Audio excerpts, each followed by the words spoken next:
sort of loud verbal display challenging ET in general out in the middle of nowhere? That's what I was doing. I actually had a pistol in my hand at the time. I was really ticked off. When I was having this fit, I was waving the gun in the air, okay, and I had this fit. And at this moment, I said, okay.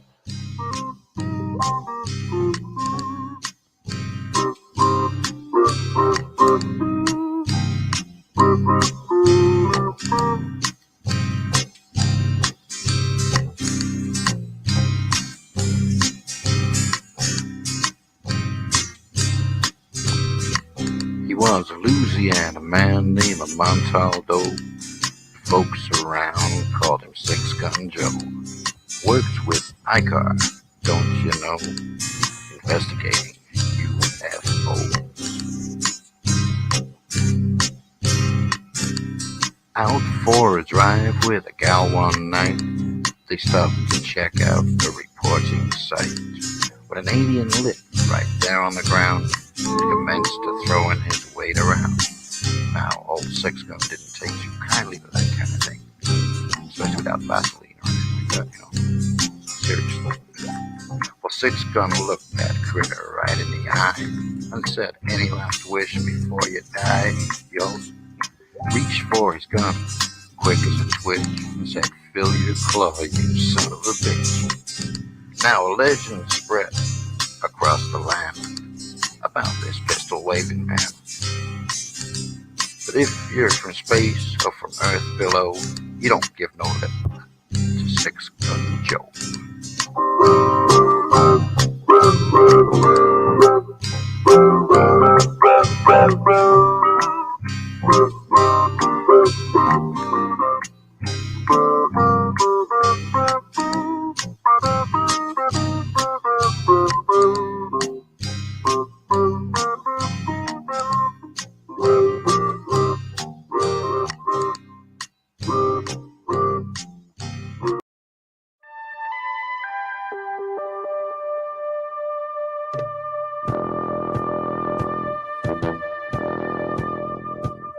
Tune in to UFO Undercover, Wednesdays at 8 p.m. Eastern, with your host, Joe Montaldo, right here on the Paranormal Radio Network.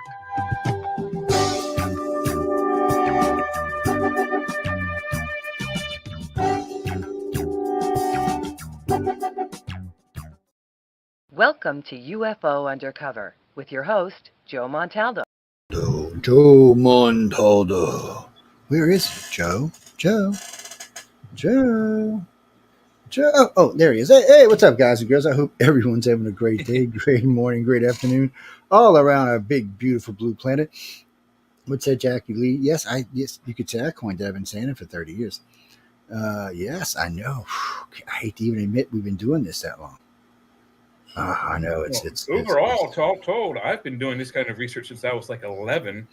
Well, we're talking about the radio, and we ain't talking about the research. That's even longer, but it's been a long time doing radio. It's been interesting between the support groups and radio. We've been doing it for 34, and we've been in the field for let me do my how old I am, about 40 years. Shh, don't tell people that, okay? I remember when I used to say 20, and I was like, "Wow, 20 years, man! Been doing it that long? That's big deal, man. 20 years." And then all of a sudden, it's it's more years than who's been alive down there. Mm-hmm. Like I said, I started at 11 or 10 or 11. I'm 57, so it's 40 some years just looking at this stuff. Not always constantly, but I mean, it was whenever I heard anything, I snatched it up at books, videos, documentaries, whatever I could. But the radio show I've been doing for 9 years with Jeff, and like 3 years on yours. Mm-hmm. Yeah, it's been a while. It's I look 47. I'll send you a free book. What you want, baby? So send me your address. I'll send you a free book. 47. Yeah, I'll take that compliment any day of the week. No, Jackie. Actually, we're going to talk a couple of things tonight. That you and the cleanup crew. This is something that we talk about from time to time, and it's a couple of different things. But we'll get there in a minute. You know who could be on the cleanup crew. We're not going to mention her pink name, but no. Hello. It's hello. Hey, Who is that, please? Hi. Who is this entering the room now? What? My voice didn't change. What are you, crazy? You smoking crack? It's oh my God, it's the Boggy Creek monster, man. Jesus, I am old. You cannot scare me like this. God. What's that, Sam? Yeah, I know you're Samantha, but you just like Sam from Stargate. I know. Yes, you're not the only Samantha I know that calls herself Sam. Mm-hmm. Well, I used to pick on my sister because her initials spell Sam. Not anymore. 'Cause she's got a different last name now. But yeah, it spells something else now. So, but I don't want to get in trouble. Um, this this y'all are rowdy tonight, aren't y'all? You ready? Don't forget, ladies and gentlemen, you can come in. I'm a pop Rumble on in a minute, so you'll be able to join us via Rumble. But you can catch us, and we got 2 YouTube chat rooms up today and 5 Facebook chat rooms up today. Yeah, so you can catch us in all of them. Yeah.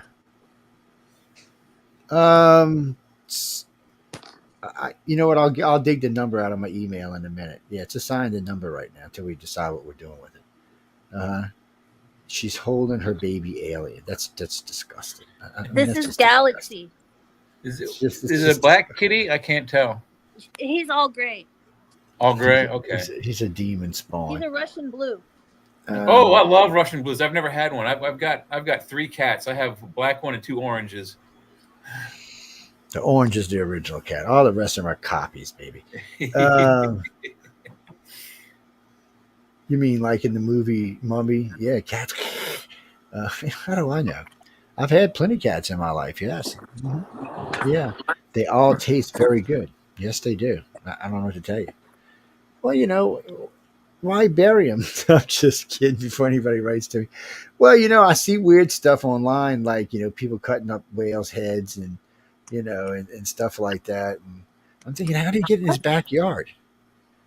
Yeah, it's just, I wonder about things like that. Yes, well, you see all these weird things on links now across the internet, and thanks to AI, there's a lot of weird crap out there right now. Yeah, there's a lot of they've been doing the AI voice thing for a long time on YouTube. If you watch some of those conspiracy theory and alien conspiracy theory videos on YouTube, a lot of them, if you listen to the voice, it's not a human voice. It's an AI reading some script that either it made up or was written by someone who maybe not have the best grammar, because you can always tell they always mess up on those AI voices.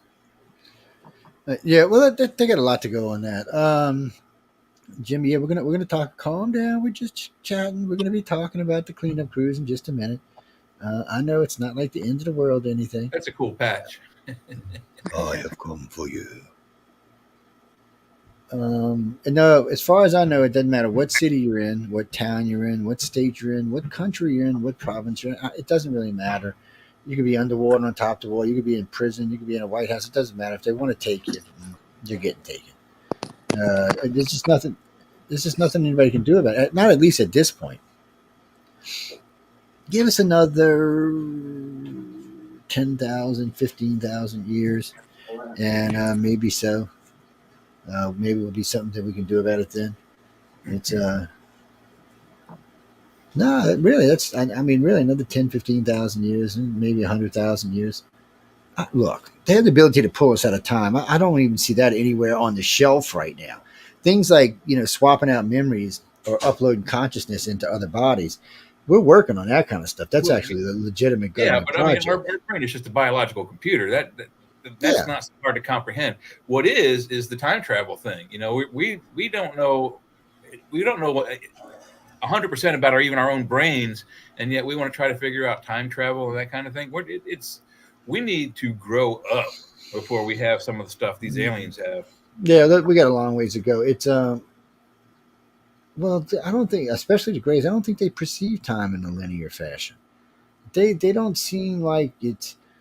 When you talk to contactees and they tell you on the ship, they said they always feels like it's different. You never know how much time has actually passed. It's like being in a casino. Yeah. You never know how much time has actually passed. Part of that is there's no clocks or anything. You don't have your phone or anything. There's no visual clues either. There's no sun. They're out in outer space, or maybe they're landed on the dark side of the moon. Again, there's no sun, so you don't sense the passage of time. But see, some of us have good internal clocks. Mine works pretty good. Unfortunately, sometimes it works too damn good. Same here.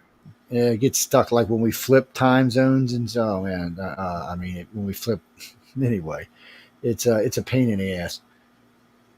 Well, yeah, I mean, when you're on board a craft, I mean, if you're pulled out of time, you don't know what's going on. You don't know what's going on around. You don't know how many days. As far as you know, weeks could have passed, months could have passed.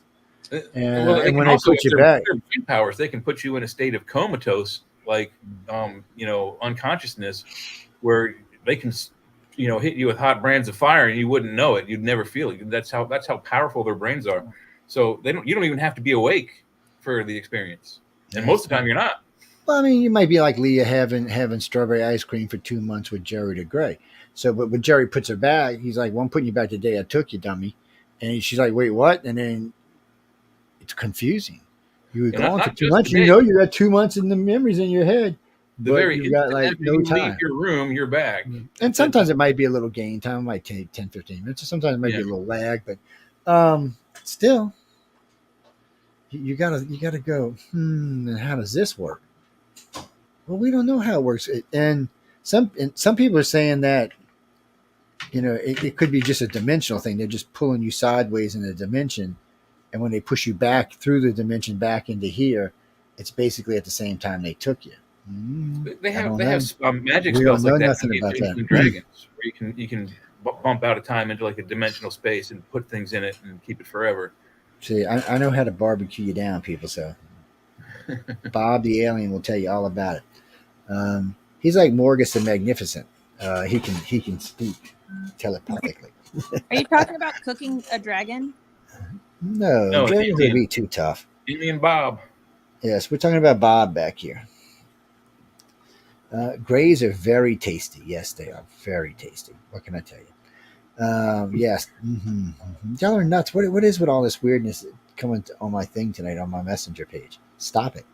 What are they talking about? What's the weird? Just stupid stuff like like that. Cooking a gray, or they actually have a recipe up there for a gray, how to cook a gray. Wow. They got another recipe now up there for how to cook a reptilian. It's just, I mean, They must be from the south. Do you guys know the difference between a zoo up north and a zoo down south? What is See, the zoo up north? It has the enclosure, it has the animal, it has a plaque that tells you the animal, its nature, its background, where it comes from on the planet, what its eating habits are. Down south, they have the same thing. They have a zoo, they have the enclosure, you have the animal, and they have the plaque that tells you about the animal, but it tells you the best recipes. Good recipes. What Johnny How to Lee, cook penguin. a good coon ass will cook anything. Yes. Hey, well, them Kuyons used to be poor back in the day, so whatever was floating down in the bayou, got cooked for dinner. Or whatever they could catch. Actually, alligator's good. I know we're going to I'll get off the subject in a second, but alligator's actually quite good. Yes, crawfish. I've had is good. alligator nuggets. Yeah, You see, wow. I've eaten alligator many ways. No, you don't eat the whole alligator; just eat the tail. Well, some people might, but mostly everybody eats the tail. And it's really is a kind of meat that just takes on whatever flavor you put into it is what it tastes like. Yeah, it's kind of bland. Yes, so it's whatever seasonings. It's no, crab meat actually has a little flavor to it, depending on what kind of crab and not all crab does. But Have you ever had crab are frog awesome. legs? yes, blue crab are good. What was that, Boo? Have you ever had frog legs? Oh yeah. Yeah, a few Don't times. okay, tell me if I'm wrong. They taste like a mix between fish and chicken. Kind of, yeah. Yeah. The old adage is, what did the lesbian frog say to her girlfriend? We do taste like chicken. Yes, oh Lord. We're putting him in the dunce hat now. That went right over my head. It's well, no, we shouldn't eat reptilians and stuff like that because the reptilians are things, and they might decide they don't like that we're eating their cousins and stuff. Yeah, like a Men in Black when he's walking around stomping on all the roaches and the big roaches. Plus, like down in Louisiana, every year for like 3 months in the summer, they have a cull where they sell so many badges, and each hunter buys 50 tags or 100 tags. They have to fill those tags to make money on them, and so they kill alligators and put these special tags on them to make money, and they do that every year for 3 months. So, and there's a TV show about it. Yeah, well, they got to call it that. There's too many. It used to be they did the tags because there wasn't not enough gators. Now there's too many of the damn thing. Oh man, they will. You see them walking down the street. They'll eat your damn dog if you give them half a chance. They'll eat But your anyway, baby if you're not careful. yeah, they'll eat anything really. Anyway, ladies and gentlemen, we're going to actually get to the topic at hand. I know. We didn't want to talk about UFOs. We wanted to talk about something else. Cleanup crews are interesting, especially when you're talking about the alien cleanup crews. They're the guys or girls or it's whatever you want to call them. So in Whitley Strieber's movie, The Little Brown Guys, or actually in Fire in the Sky, the little brown guys are the cleanup crew. They kind of look like small-eyed grays. They're brown. They're kind of wrinkly. They look way old. They're probably not, but it's probably just their species. But they look like they're like thousands of years old. And it's hard to tell what they are. And they may be too. Anything that goes awry, maybe a ship crashing or a bunch of humans being killed by accident or something. A laser cuts them in half or shit, or some other alien killing something. Regardless what it is, these are the guys that come in and clean it up. It's like they're designated by the council to come in and clean it up. And when you hear, we've had contactees, they could write books about this world, and trust me, it would be like Hellraiser on steroids or something.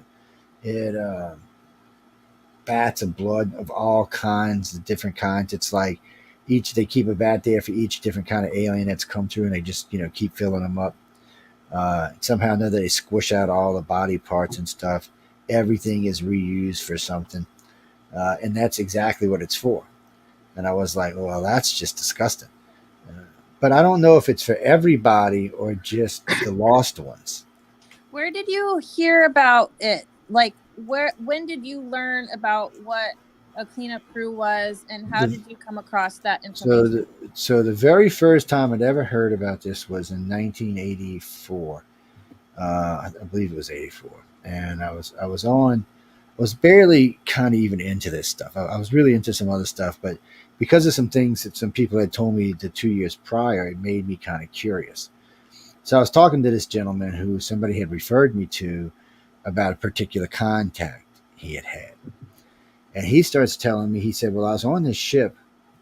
He said, they took me and about 30 other people. And he said, and some guy somehow or another snuck on a machine gun and killed a bunch of humans. Didn't kill any grays. For some reason, it didn't kill the grays, but it killed the humans. And he said he killed a bunch, meaning like 40, 50, 60 humans. It was like a slaughter. And these guys, he's telling me about these brown guys that came and took them. And then they asked a few humans, because there was so many dead people, they asked if any of the humans would be willing to help them to move these bodies and transport them. Well, like some good humans are, they decided they'd help them. And some humans are not as easily gored out as other ones are either. But still, regardless, it had to be a pretty horrific scene. So he talks about going to this world. It's a big kind of orangish glowing world. He said there's equipment everywhere. He said you can tell when you get there, it just smells like death. He said it smells like death like he's never smelled before. It's just like everything is death. He said, but off in the distance you can see homes and what looks to be like buildings, places like that. He said actually the sky is very pretty there. He said, but in the places they went, he said they were like these air conveyors that just carried them. There was no belt or anything. It just carried them on the air, I guess. It was probably some kind of field. And we're bringing parts. Things were being delivered different places. Different stuff were going different places. And then there was 3 vats they used for the humans. So obviously, and from what he said, they were at least halfway full. So there had to be quite a few humans that were in there. It was really weird. And I was like, yeah, overactive imagination, guy smoking some marijuana. Actually, Philip, I hadn't smoked pot at that time yet. Yeah, no, isn't that some shit? So, and I was in the service at the time too. So I was like, well, interesting, but yeah. So it was about a year later, I was finishing up Special Forces training duty, and I met a guy in a bar of all places. We were there to get food, not to drink. But anyway, we were all sitting in there to get some eat, and this guy comes up and he said, man, I've seen your face somewhere before. I was thinking, really? I'm like, where? He's never been anywhere for anybody to see it. I didn't do anything back then. I had never been on TV or anything like that. So he just sits down, and I still remember my friend TJ, who was from Waco, Texas. He just starts telling us about this experience here. It's almost identical to the other guys, and I'm like, this is just. I found it weird that somebody in the random blue, 4 states away from where I met the other guy, would walk up and say, "Hey, you look familiar," and start telling me about this. And he just went on and on and on. He almost recounted the entire account exactly the same as the other guy. So I called a friend of mine at MUFON and said, "Look, I've got these two people who have told me this. Can you do me a favor and refer anything that says cleanup crew or anything where aliens may have removed humans from the planet, any information like that? So can you route it to me and let me see what I can find?" So over about, I don't know, it was 94 probably. I had probably ran across about 100, maybe 105 cases or so of things along these lines. So at that time, I was really busy in life. I had a lot of stuff going on. So I said, well, look, I got to put this on hold while I do this. So my businesses were doing really well, and the station wasn't quite founded yet, but iCar was on its way to being founded, and things were just moving kind of quick. So about 2 or 3 years passed. We found iCar, and iCar starts to grow. And one of the mandates I put in the very beginning was any cases like this are to be brought to my attention. Within 3 years, 1,500 cases. 3 years, 31 countries, 1,500 cases. So how many people would you say are part of this cleanup crew? Well, that's an all alien cleanup crew. It's just for some reason or another in these cases there have happened to have been humans present. They would just help. I guess they were just helping them out, is what it sounds like to me. But there was the aliens that were responsible. They were just like laborers. The humans were anyway.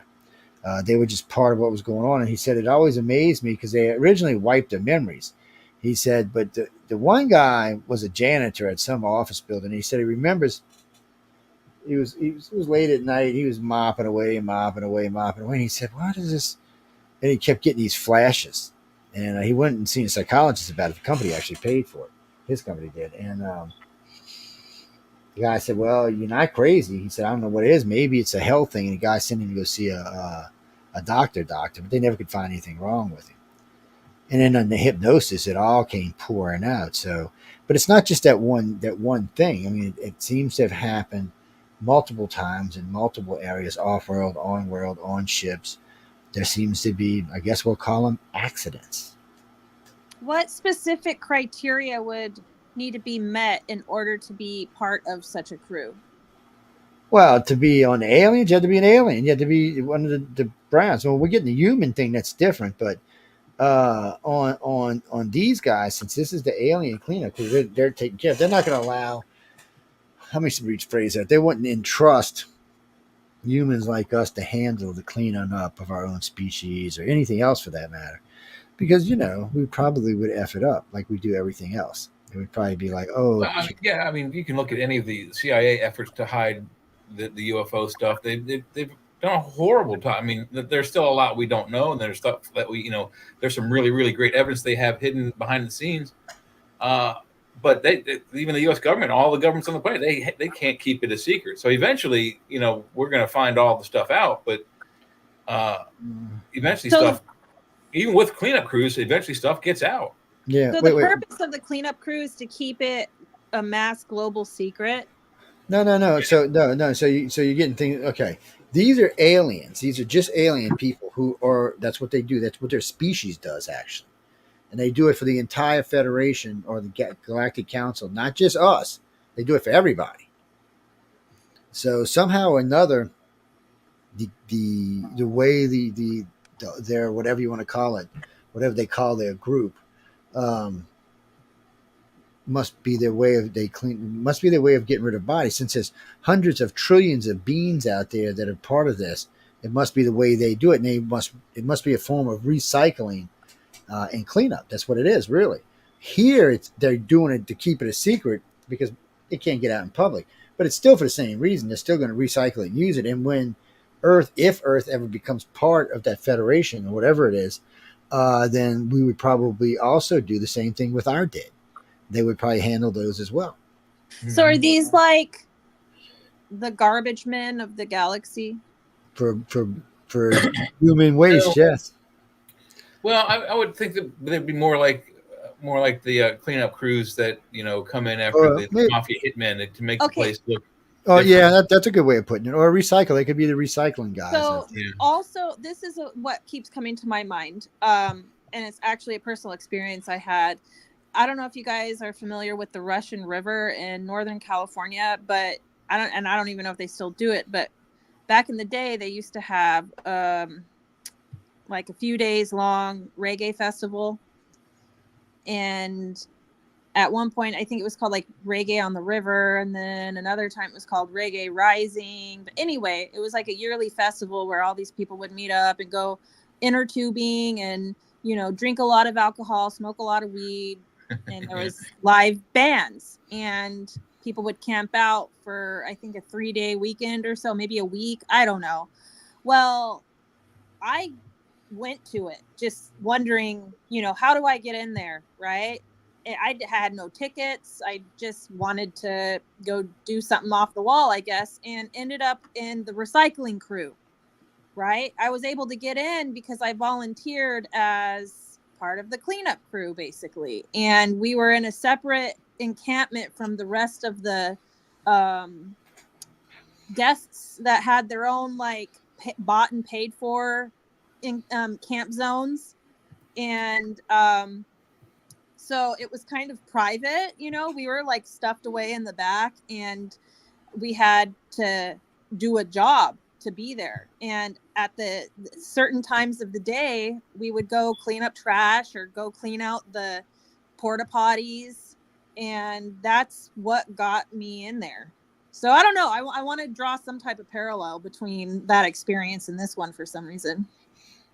Yeah, it's kind of. I mean, it's weird, but I mean, you could be considering recyclers because I mean that's basically what they're doing. It's nobody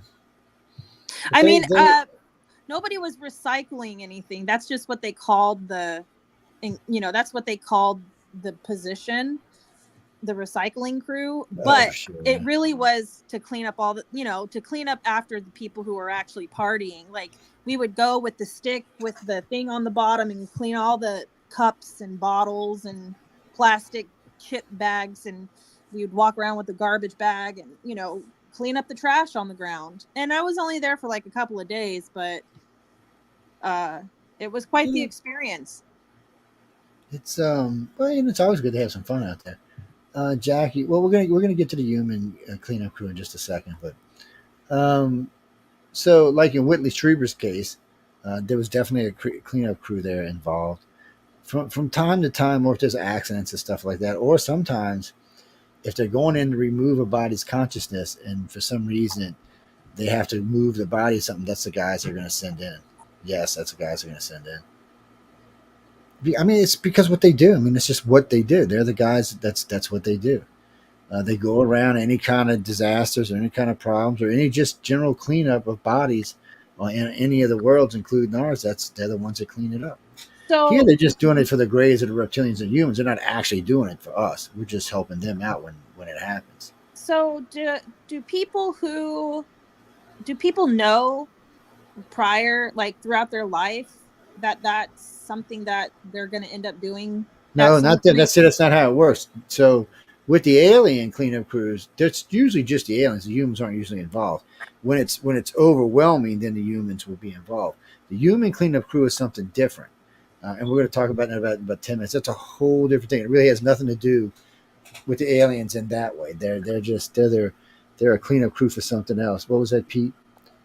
No, the alien cleanup crew is there to make sure that anything that may be, I wonder about it because I would imagine as advanced as the Greys are, they could clean it up pretty fast. But they bring in these crews.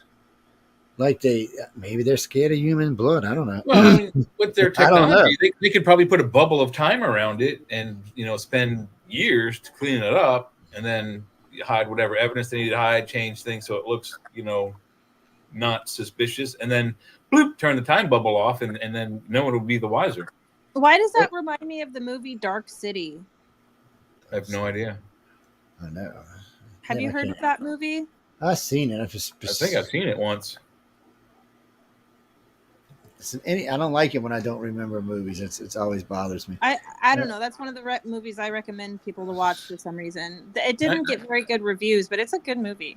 I'm just saying. It's kind of weird. I might have it in my DVD collection. I do have over 900 titles, and there are a lot of movies that I've seen that I never remember because they just, for whatever reason, they just don't, they don't leave an impression. But of the movies that are in my 900 piece collection, they're mostly movies I bought on purpose because, I like them for one reason or another. This movie, I think, if I remember correctly, is the same person who either wrote or directed the original Crow with Brandon Lee as the Crow. Oh yeah, no, I know. I think the same person who produced or wrote or directed that film produced or wrote or directed Dark City, I think. But they're in no way, shape, or form similar movies.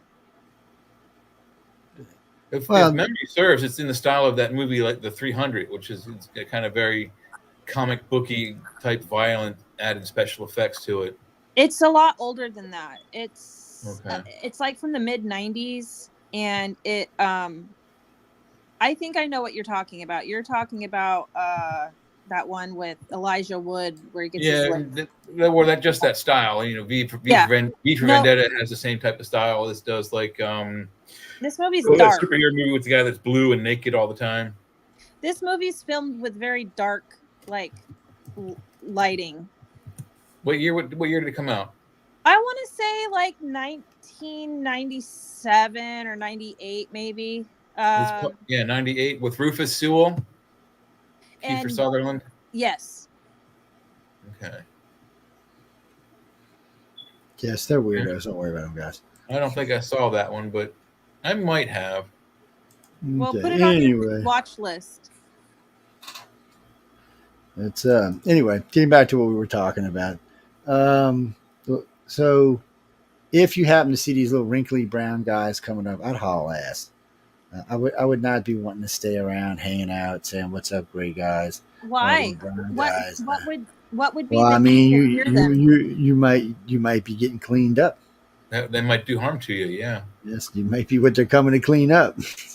So I would be kind of. They're not just there to clean up what's already been killed or whatever, already been dead. They're there to kill off the remaining alive people too, or? Well, let's say that you're somebody who was taken. Let's say that you're a contactee who's come out and you've been military abducted, and you're in the military, in the middle of a military abduction where you're probably about to break or give some information out. These guys may show up, kill everybody there, remove everything, and make it so that no one would ever even know that it happened.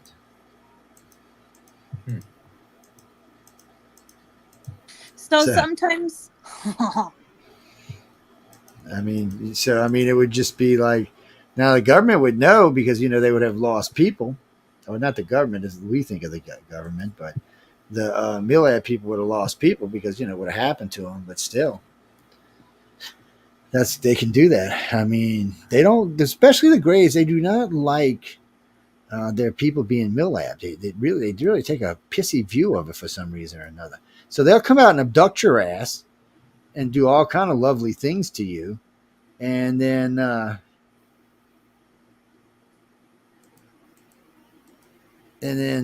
but yeah, if your own people come and take you, they go kill them.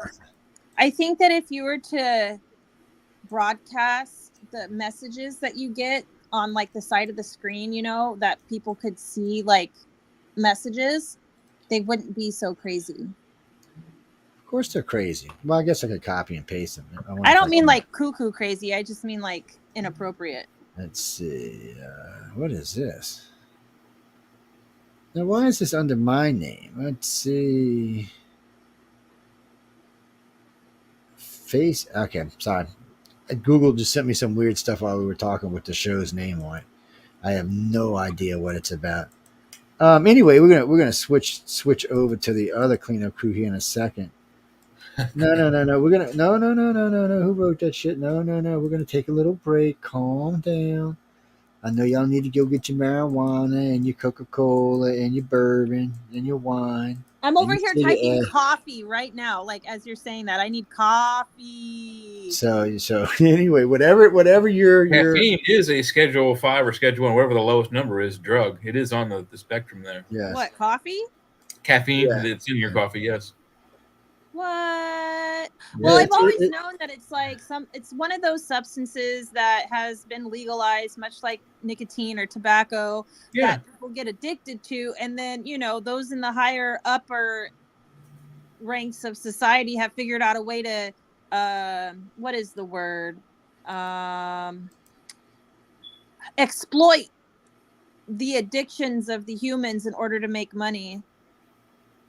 Yeah, it just struck me as odd. One of my friends in college, he went to a class where they told him about the different drug schedules, like one through 5, and I think 5 is the worst, and 1 is the least worst.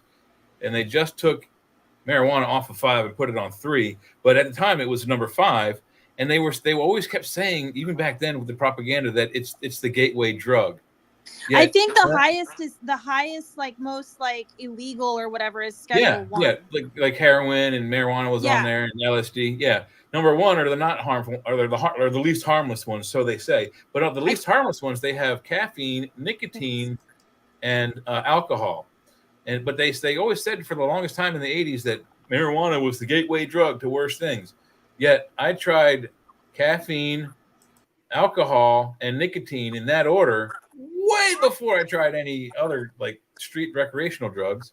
Well, I mean, if it's something that is so harmful and they need to put as a scheduled drug, why are we giving it to children, and why is it so easily readily available in any supermarket or corner store? Or shame on you if you're giving it to your children. I mean, shame. How many kids walk around with a can of soda or a bottle? My kid wasn't allowed to drink Coke until he was old enough to get a job. How many kids at the age of 8, 9, and 10 are walking around with a package of cigarettes? Hey, it's like the cool thing to vape now. Yeah. Everyone I know. All right, we're taking it to station ID so I can get these two back on track. We'll be back in about 3 minutes, ladies and gentlemen. So hang out, chill out. Go get your coffee and your drugs or whatever you may be into. Well, marijuana's legal in like 35 states now, so have some fun.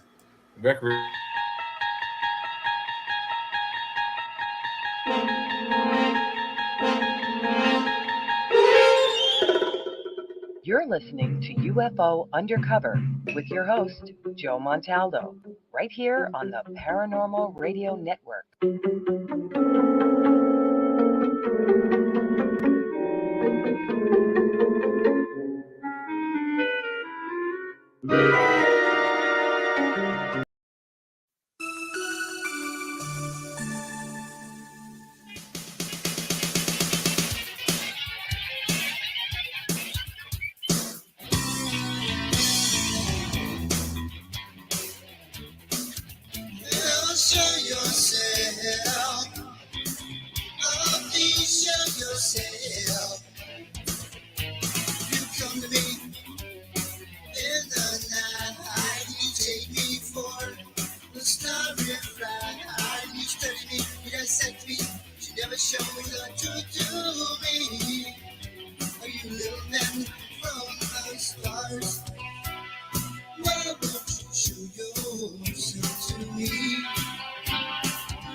Welcome to UFO Undercover with your host, Joe Montaldo. Well, we're going to have to update that intro. Welcome back, everyone, to UFO Undercover. Hope you're having a good afternoon. We have Leah with us and Jay with us and Jay McNichols. Yes, you know that. And Leah, we don't even want to talk about that one. She is an alien. Don't feel bad. There are lots of people that butcher my name, and it's not that hard. Mac Boogle Boogle, who wrote me that? Anyway, y'all are weirdos tonight. So I got to remember because I'm leaving a little early, and I'm gonna let Jay and Leah close up for me tonight because I got to leave a few minutes early. I'm actually have an interview that I'm being interviewed, but I got two of them actually. So yeah, one is a Discovery interview from Discovery Channel, and the other one is actually someone else we all know and love. I will mention it on the next show. Yes. Well, y'all won't be able to hear him. I don't think it'll be on until Saturday. So, whatever date did tell me, I will announce it ahead of time so that y'all know. Mm-hmm. Yeah. Yeah. Well, y'all know these people. Yes, it's Supernatural Substation. Yes, they used to be on the network. Very nice ladies. Anyway, let's getting back to what we were going to be talking about. So, the human cleanup crew is different. The human cleanup crew, these are people that whenever the time comes are going to be left behind. So I don't even know if we got enough time to go through all this. Maybe we should start with this in the beginning. But so I know a lot of people who listen to the show are familiar with what we call the Holocaust dreams. So the Holocaust dreams are about a group of contactees. They're about 1/3 of the contactees that we have on file right now have had the Holocaust dream, maybe a little less. And in the Holocaust dream, this planet as we know it doesn't exist anymore. It happens quickly, 7 or 8 or 9 days, and like 90%, or not even that, about 80% of the world's population bites the big one. 75 to 80% is just gone. In what year are they saying? 2030? No, they don't see. That's the thing. They don't know. Nobody gives you a year. So anybody will tell you that there's at least 10 billion people living on Earth at the time. They were saying 9, but some reason it jumped up to 10. At least 10. So right now we're at 8. Now it's only going to take us 100 years to reach 10, if that's when it is. But see, they don't say they said at least 10 billion, and that could be 100 years from now or 500,000 years from now. I'm too scared to put a date on it because I really don't know. You seem to get a sense that it's closer than it is further away, but how close is it?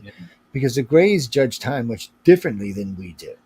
True, but they've been saying for years that they keep seeing signs of the apocalypse, and then 2012 was supposed to be an apocalyptic year, and it was for computers if they hadn't written special codes because of the way the dates were coded into the computers.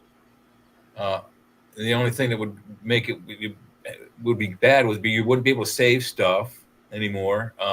Your computer would eventually start to glitch out on you. So that really didn't happen, but they still say that there's, Nostradamus said it. Who else? There's lots of guys with apocalyptic visions, if you will, dreams. Are they abductees or contactees as well? Leonardo? Leonardo. I would imagine most of those probably. I would imagine most of the great philosophers were, but it's. Well, I mean, the man invented like nearly almost every mechanical device we have now, on paper anyway. Yeah, on paper, but still, he did. He does have quite a lot of work down.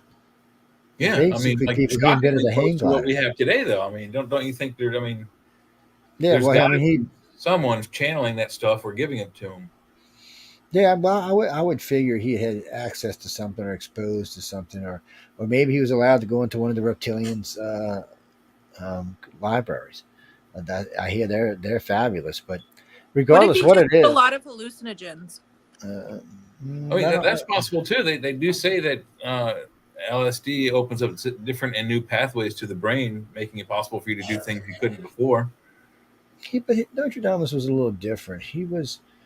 He seemed like, because he did so many different things. I wouldn't doubt that the man tried drugs at least once or twice, but he was so good at so many different things. It's not like he was one of those guys that whatever it was he touched, he could do something with. And it's not something we see as much today as we used to, but people today are overwhelmed by, well, I ain't gonna say it out loud. Shh. That's what they're overwhelmed by. The thing about it is these people. So getting back to the Holocaust people, so they believe in the Holocaust dream. Now I'm gonna give you a quick dream because I want to get more into other stuff. But so one of the common dreams we get is, and I actually was telling this to someone earlier today, wasn't I? So this particular dream I'm talking about, this is a group of people who none of them know each other, by the way, but all could describe each other like they had been friends for 100 years. It's like they had some kind of bond from somewhere else. But regardless, they drove into Houston. They described Houston as intact, all cars parked on the side, lights working, lights in the buildings working, doors working, but no people anywhere. So they went in places and they stocked up, because everything was open and basically everything was free. So everybody they stocked up on all the vehicles, and then they started rolling out towards the end of town, on the other side of Houston. As they were rolling out the other side, they all had the same thing and said there were these big holes in the ground where they were just pouring bodies in and using bulldozers and just mass graving them out, where they had gone through the cities and cleaned them up. And one or two people described what they would call mutants that kind of mutated. Whatever killed everybody else mutated a few of them. It always makes me think of that movie Serenity, but the Reavers. Yeah, it does. Like Fallout. It's well, it's so. Or any zombie apocalypse movie is the same idea as a mutated species. But the abductee contactees are immune. Whether they're naturally immune or whether they were given immunity by the aliens could be anybody's best argument. As far as we know, they've been giving them shots for hundreds of years through their family lines. But they're immune. But one of the problems is the government knew this, and the government started snatching people, not just our government, other governments, and that blue plasma the aliens use to fuel their ships and other stuff, the government's got some of it. And they can use that to hide the contactees that they have present. So the cleanup crew's job is to go in and retrieve any abductee or contactee that's supposed to be leaving the planet and go into some colony somewhere. That's their job to go get them. Now, these poor slobs that work the cleanup crew will never get to leave Earth. They're screwed. They're stuck here. They're stuck here with a bunch of other different types of aliens, too. And as in a minority at that. There's not going to be that many of them. A couple 100,000, maybe not even that. I doubt probably 100,000 if they're lucky, and that's going to be worldwide. So, but they're going to be very advanced humans. They'll probably be upgraded. Their bodies and minds will probably be upgraded because if you're going to have to fight or go take on huge forces with just a handful of people, then you're going to have special abilities to do so. And we know the Greys, reptilians, and humans always possess these abilities. So, telekinesis and the ability to control someone will come in really handy if you got to walk onto a military. That would be telepathy, not telekinesis. Telekinesis would be telekinesis, moving stuff. Yeah, that's what I'm saying. Yeah, that'd be moving, Alien Bob on the shelf back there without touching it. So that's what I'm saying. If you have telekinesis and you have the ability to control people's minds, then you have both in hand, and that's really, unless you got somebody to defend against it, you're pretty much screwed. They can either take control of your mind or slap you up against the wall, whichever one makes them feel better. You could in essence, with that type of mind power, get into someone's head, take full control over their mind and body. They will be aware of what you do, but they won't be able to stop you. And you can make them go to their gun safe. You can find their gun safe combination in their brain because you're in there. Make them open the lock, get a gun, and go and shoot 20 people at a football stadium. And it'll look like just some random guy just went batshit crazy. But you think about those kind of things. People say that those powers do exist, like somehow electronically with what is it, HARP? Do you think some that sort of program to make your mind do what they want you to do? Do you think well, they've tried a lot of things. Have the knowledge that technology or ability exists where their mind and body can be controlled in that way, that they are able to fight against it and refuse it to happen to them? maybe eventually, as it occurs to you more often, and you learn how to Well, what they're doing and learn some of those tricks. But I don't even think that. their So mind since power is we're really talking, powerful. well, but since we're talking about the cleanup crews, they're in updated bodies with updated brains. So the problem is, it's not just that you have these abilities; you have them at a point that humans won't develop in probably a million or so years. Until they turn So those sections of our brain back on. yeah, so there's no real way for anybody to defend against them, because frankly, nobody possesses those. There's no And real we're telekinesis on close. planet We Earth. have the technology. We could probably make a retro virus that we could inject that would turn our brains all the way on. So we use. Trust me, they've tried. They want telekinesis. Everybody wants telekinesis because you can just squeeze Well, think somebody's. about pyrokinesis. That's another mind power. That's the ability to start a fire without any But kind of they method. see, but we're talking about a political world. A Yeah. political world, telekinesis is perfect. You can give somebody an aneurysm by simply squeezing a blood vessel in their brain. They die. It's natural causes.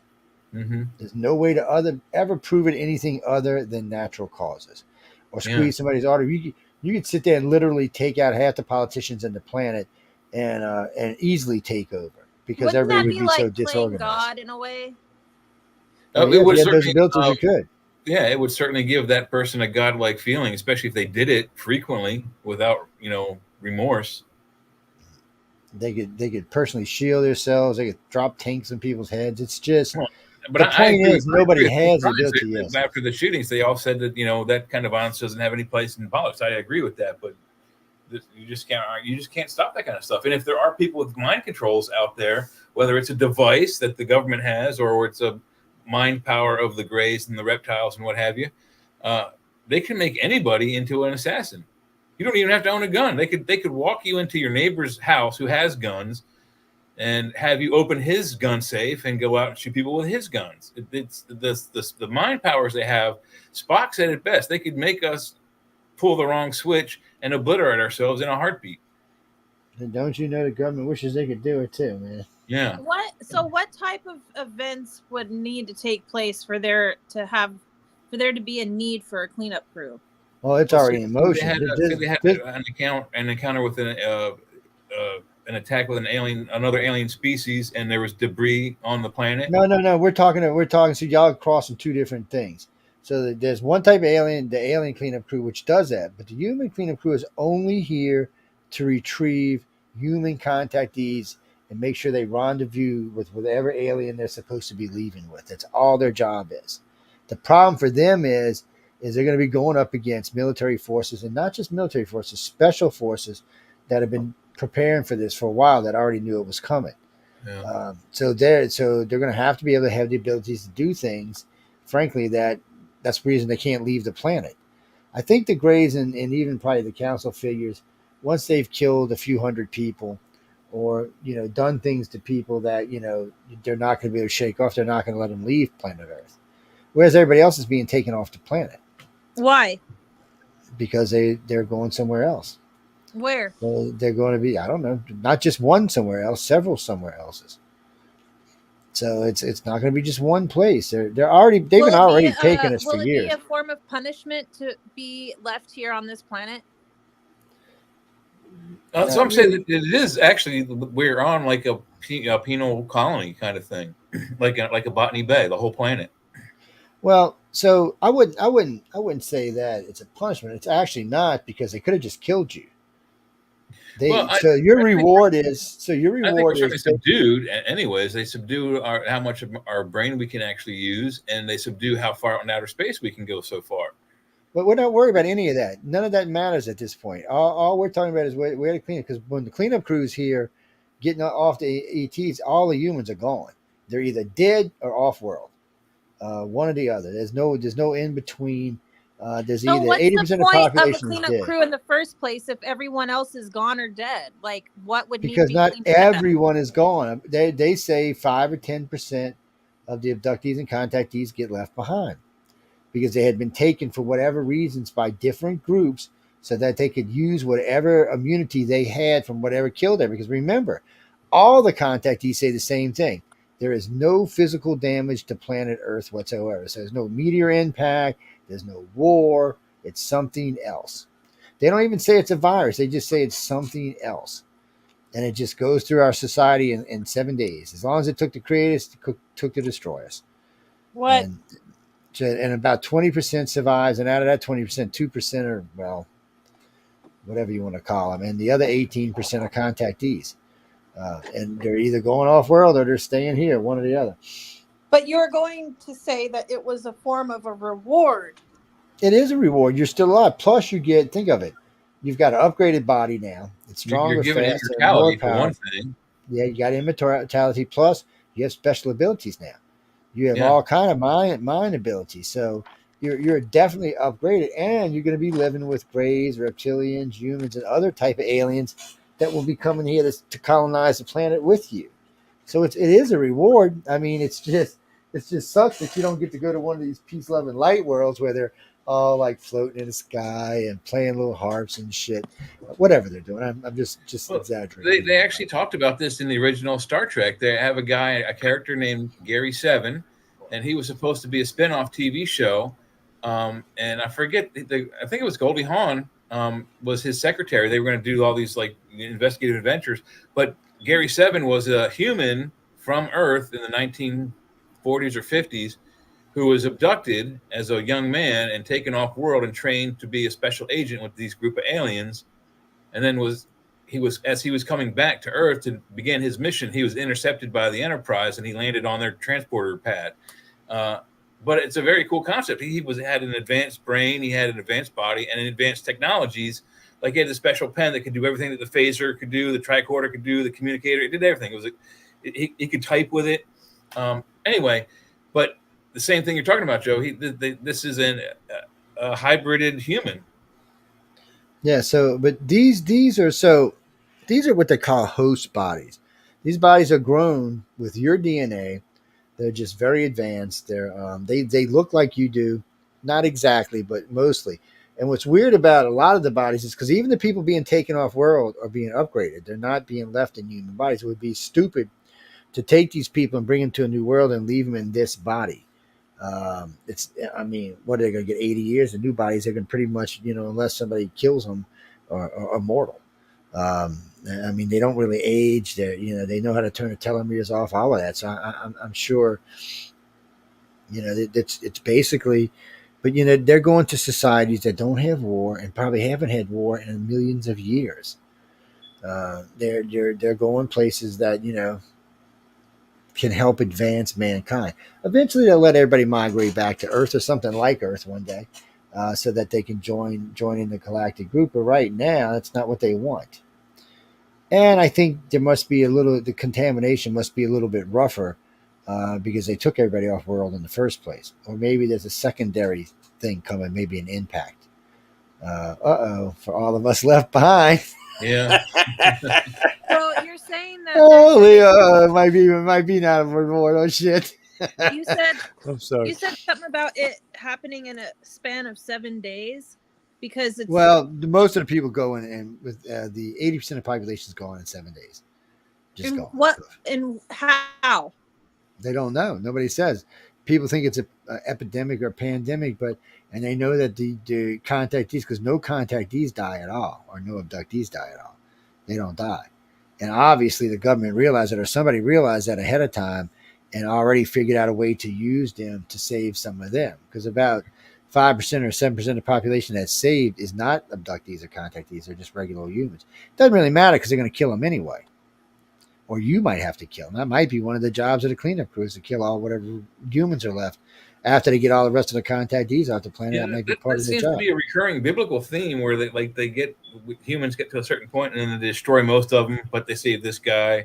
Then it happens again. Let's destroy the game, but let's save these guys. So that seems like it's an unnatural thing if they're allowing those things or making those things occur in order to whatever experiment they're doing. I don't think they're actually doing it. I think this is just something either we caused or it was a natural occurring event. Could it be like nuclear war? Well, no. So when you hear some people talk about this, they sound like they're talking about something that was exposed to high energy radiation. Like maybe we passed close to a quasar, the planet did. And the contactees in their DNA, they were shielded from it, but the normal humans weren't. The radiation killed them. Nobody really knows. That's what I'm saying. We don't actually know. They talk about it, but it's limited information because the aliens ain't giving up any information, and the contactees can only get so much, and most of that's coming in their dreams. And it only comes to certain ones, and it's almost always the ones that are being left behind. It's never the ones that are going off world. That's another weird thing. And until a couple of years ago, we didn't even tell anybody about any of that stuff. We just said there was two sides to it. Would that have anything to do with that scripture, the meek shall inherit the earth? Yep. It would be the meek. Well, I guess all the upgrades wouldn't really be meek, but still. I don't know, Joe. I don't know, Rob. I mean, it's some people say 2030, but 2030 is like 2012 and 2000. So yeah, there's a lot of people. The world was going to end in the world was going to end in 2000. Then it was going to end in 2012. Some people say 2027. Some people say 2030. It's like people just want to put it just far out in the future that they can say whatever they want to say. I don't know. That's my thing. I would tell you if I had a date, I would tell y'all. I would. But I really don't. I would be lying to you. All I know is they figure population's over 10 billion. And let me tell you, for a long time they were saying the population was over 9 billion. So it's actually been pushed back. No, the Greys aren't saying anything. All the Greys will tell you, or the reptilians or humans, is that what the Holocaust people are seeing is true. That's all they'll tell you. So what if the Earth isn't going anywhere, right? Like, what if the world itself survives, but what dies off, or like what the apocalypse is just a reset of society completely? It might be. The world ain't going anywhere. Earth has already been through 5 extinctions or 6 extinctions. 5. Well, right? what's going to happen when the sun swells to the point where it burns everything to dust? Oh, we'll be off the planet. We'll be long off the planet by then. I mean, that's 3.5 billion. If we survive to that technology phase, we'd be long gone. The sun's not going to go until 600 billion years. Right now, I think the current estimation is like 3.75 billion years or something. It will be. It was they had it at a little bit longer than that, but for some reason, we might even be able to prevent it, and then the planet doesn't ever get destroyed, and the sun stays the way it is. We might end up being like them people building them Dyson spheres out there and figure out how to stop it or to recharge it. But it wouldn't matter anyway, because even when that blows up, all the outer planets and all the moons of Saturn and Jupiter will become viable for life. Yeah.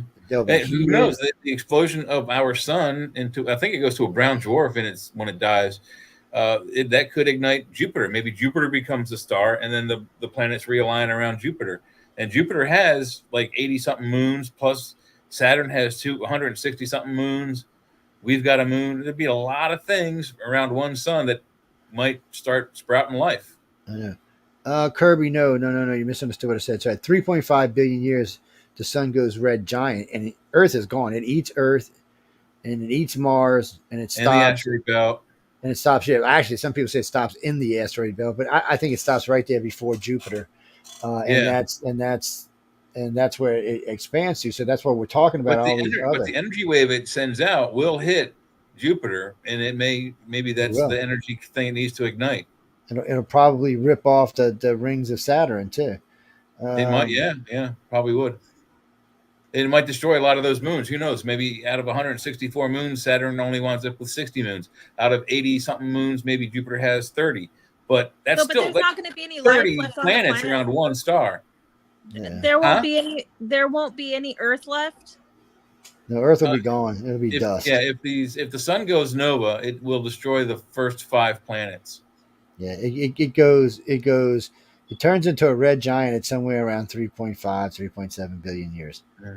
It's expected life is only another 5 billion years, but it goes red giant, and then it goes down, and then that's where it's at. But so it's plenty of time. I mean, life has achieved itself on this planet 5 times in less than that. So in less than 1 billion years. It depends whose argument you want to take. Some people say we're at 1 billion years. Some people say life's only been on the planet for 750 million years. That makes it even worse. If it's only been 750 million years and there's been 5 extinctions and we've come back from all of them, all I got to say is we're like cockroaches, huh? I know. Well, we weren't there for all of them. We were only there for some of them. Maybe one. No, I mean I just meant the planet itself Oh. as a cosmic kind of thing. Um, so no, Glenn. So yeah, that's what the cleanup crew does. It goes around and Cosmic finds cockroaches. cosmic cockroaches. The cleanup crew goes around and finds any wayward abductees or contactees that the aliens couldn't take in the original three when they took them all off. Well, there's going to be a lot. I mean, it's just not going to be like some little small migration. We're talking 15% of the world's population. What if the person that you're meant to go find doesn't believe in any of it? Doesn't matter. You take them anyway. You just put them out and throw them in a truck and take them. That's what I'm saying. It's one of the hardest things to get across to people. There are going to be things that these people have to do that is going to be distasteful for the average everyday human. And what the Greys and reptilians are scared of is that these really more advanced people now may either start to like this, or it may change them in such a way that putting them on a peaceful world could be a dangerous thing. In other words, Yeah, but is this a peaceful world? I mean, we're about to have World War III spark off any minute now. I'm still waiting for the other shoe to drop in Lebanon for them to launch more attacks onto Israel. Yeah, that's what I'm saying. So that's fine leaving us here, but taking us off and putting us off in a world somewhere where it's a peaceful world. Anybody left over from the cleanup crew who survived it, and because I don't doubt that some of them will get killed trying to retrieve these contactees and abductees. It's any of them who survive it will be changed individuals. They won't be the same person they were when it started. Therefore, the Greys don't want you in another world because here's fine. And Earth is going to be Earth's going to be like the old Australia was, 500 years ago or 1,000 years ago. So we're just going to be left here to fend for ourselves. But yeah, well, so there's going to be like 100,000 of us left or less on a planet that we have the whole access to the planet now. Yeah, I think we'll be okay. I think we'll be able to survive. A planet that's been toxified by radiation already. Yeah, but there's places that's clean that you can go live. Yeah. And I would imagine once the humans are off, and maybe that's one of the reasons they got to get them off. A planet that's been deforested for toilet paper. Well, it's not been deforested. There's a lot of forests. Anybody who drives across the country or down through South America, there's lots of forests. There are more trees than there are humans. I'm just being a meanie. Well, plus with the influx of legal marijuana in 27 states recreationally, that byproduct can be used to make paper. And they say 1 acre of hemp-made paper replaces like an entire forest. It doesn't matter anyway. Most napkins and toilet paper now are made from recycled paper. Yeah, it's they just don't tell you anymore. They used to be they had to tell you. They actually they bleach some of it white now. A couple of companies got in trouble for it because they bleached it white and did not put on the label that it was. So now what they do is they put a little bit tiny recycle symbol down in the right corner way at the bottom of the plastic or something. Don't look, you're wiping your butt with McDonald's napkins. What can I tell you? Yeah. Like the aliens really give a shit anyway. They don't care. We're selling their icons on pins and patches and all kinds of tchotchkes all over the planet. What's a tchotchke? Little knick-knack things that you might have around your house, like I have on my desk. Even though my camera's still working or not working, or I'd show you. I've got some Pez dispensers, some little like die-cast cars. I have the General. Is that a Yankee term? No, a Yankee term. No, it's please don't call me Yankee woman. It's an actual term, tchotchkes. It's just little nostalgia things. Hold on, Jackie. So, getting back to that was a dumbass thing you sent me. Getting back to what we were talking about. It's like when you meet a special forces individual or a Delta team or Green Beret or something like that. When you meet these people, they're changed. They're not the little young man that went across the sea. They are intense individuals. They're changed, and it takes time for that to wear off. So that's the reason they're going to, and sometimes it doesn't. But that's the reason they're going to leave the cleanup crew here. Yeah. Oh, yes, it is. Absolutely, I think so. Yeah. One of the guys that taught me how to shoot firearms, his name was Oyars George Jurjans. He's passed away now. He was my father's age. They were both born in 1936. This young man went to Vietnam as a U.S. Marine Corps Force Recon operator, And what that means is he and maybe one other dude would be dropped deep into enemy territory, like 100 miles, 150 miles deep into enemy territory, and they would be assigned to take care of certain assets while they were back there. And all they were given really was basically a toothbrush and a couple of bullets. That's really all they were given. And this guy did this 3 times voluntarily, and he was one cool dude, but he was definitely changed. Definitely changed. Well, yeah, I've had several friends that were in different parts of the service and people who served in Vietnam. And, as a matter of fact, 2 of my good friends, um, they were messed up. They did three terms in Laos and 1 in Cambodia, and they were just messed up. But yeah, he used to come over messed all up the time. war for sure. I mean, good Well, he Lord. would come over. He'd come over to the house. We had a big crush on Linda, and he'd bring women over. Can I trade you for Joe? Joe, can I trade? And they're like, What? don't Like ask Joe. like a swinger? Yeah, he's always wanting to because and I was like, I said, I know all that Agent Orange and all them freaking drugs over there in Vietnam has messed your brain up, buddy. It's not warped. But he would talk about stories that would curl your hair. He would lose his mind sometimes. We were all out in the swamp one night shooting pistols, and he just lost it. Something about the flash and the muzzle gun tripped him out. It was oh man, the experience was intense. The same night we were seeing these weird flashing ship-looking things coming down the bayou. That was also intense. It was very, very strange night all the way around. We saw a lot of strange things that night. And then he flipped out. Then he tried to climb out of the car at 80 miles an hour on interstate and get on the roof. And I was like, okay, you've lost your mind, haven't you? It's he was messed up, and he'd wake up screaming sometimes. And his partner Sid was pretty messed up too. Not as messed up as David was, but they were pretty messed up. But what was weird about it was, as I was talking to him one night, we were sitting down by the pool smoking a joint, and we were just chit chatting. And the ups guy was the drug dealer. So I had 2 special forces A team, the ups drug dealer guy, and myself was sitting by the pool smoking a joint. And I started asking him about, I said, if I get too personal, tell me, because I know reliving some of this stuff might be rough. And we got to talking, and the other Joey, the drug dealer Joey, he says, but I heard y'all Vietnam people seen some weird shit flying around the skies over there, and both of them went off. And they were saying how they thought it was, like the Russians or Chinese that gave them some secret weapons, and our government kept telling them it's not their weapons. We don't know what the hell it is. So they had seen strange stuff flying around in the skies over there. It seems like the aliens like to watch us when we're kicking each other's ass for some reason.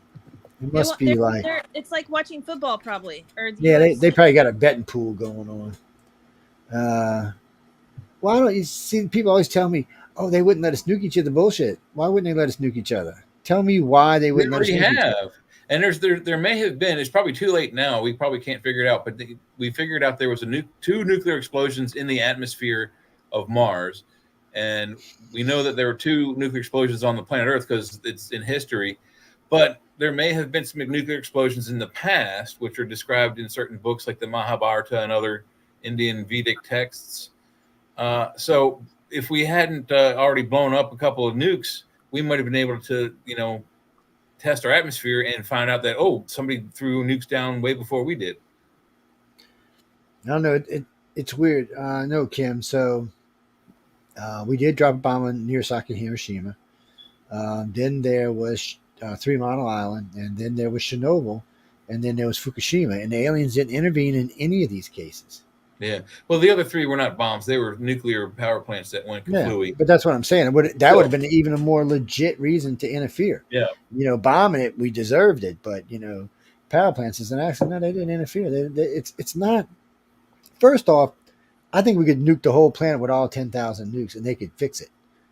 I don't think they're worried about it. I don't think they are at all either. I think they're, if they're doing some sort of experiment with us and we happen to nuke ourselves into oblivion, well, that makes their experiment go null. But I think what they would do is in the next 20 minutes, spray the planet with whatever super goo they have and change it right back to the way it was and put their own new stuff down on it. Frank, that's a good observation. Maybe it was a neutron bomb that killed everybody. Neutron bomb would kill everybody, and it wouldn't disintegrate them like a real bomb did. It would just kill them from radiation, and the radiation's gone really quick. Hell, they so probably have something even more advanced that they can just go, and then all the a certain biological life is gone, and they just come down and clean it up, and there they have a whole brand new working city. Yes, but remember, this wasn't the aliens aren't the one who did us in. It was either us or it was something else. It was either us or something natural. We might have been testing some kind of new crazy neutron bomb that quadrupled its power and just or some new neutroned the crazy whole power planet. source like 0-point energy, and it sucks up the whole planet into a black hole. Yeah. No. The cleanup crew's here. Everybody, the planet's still here. The buildings are still here. Everything is still here. Everything looks just like it did 7 days before when all this happened.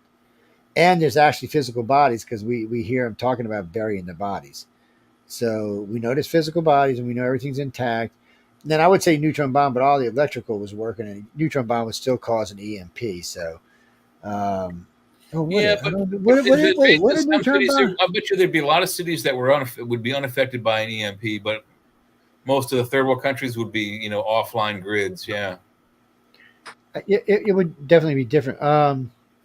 We're talking about the cleanup crew and what they would be doing. We're talking about the human cleanup crew that's supposed to be hunting down contactees and abductees and removing them from the presence of people that's not supposed to have them so the aliens can retrieve them and take them off world with everyone else. We don't know when it's going to happen, but we do know that the aliens frequent mortuaries and graveyards and hospitals, and they take people at the moment of death and they upload their consciousness. They may be putting it in a body. They may be putting it in a hard drive. They may be putting it in a hologram deck. We don't know where. And what is the purpose of that? Would it be to keep record of all of? They're going to the new colonies. They're just so the big ships. A lot of times they just put them in new bodies because they're on the big ships. No. What I'm saying is, like, what would be the purpose of saving one's consciousness if you can create a whole new being by, whatever means? Yeah, but you can't put the knowledge in there. So you'd have to have, if you want to be you in a different husk or a different shell, you can't learn everything that's in your brain again by starting from scratch. So you have to have like a hard dump, blam, all this information goes into your head. I wouldn't have the freedom of choice to make that decision. Like nobody's asking me, hey Leah, do you want to put your consciousness in this whole new body? You don't get that. You're a slave. What makes you think you have rights? Oh, because you live in America, you think you have rights. No, humans don't have any rights. We're a slave race. We were created as a slave race. We were bred and created as a slave race. We don't even own this planet. It's not even our freaking planet. We're probably from freaking Mars. We're probably the invaders here. So, our biological clock's not set to this day. It's something that was forced upon people. Absolutely. No, it's not forced upon. Well, it is in some cases, yes. But like I was saying, so some people cut deals so that their kids get to go to whatever these new are. Their kids that are abductees, contactees, get to go to these off-world colonies and don't have to get left behind like the keepers do, or like the cleanup crew does.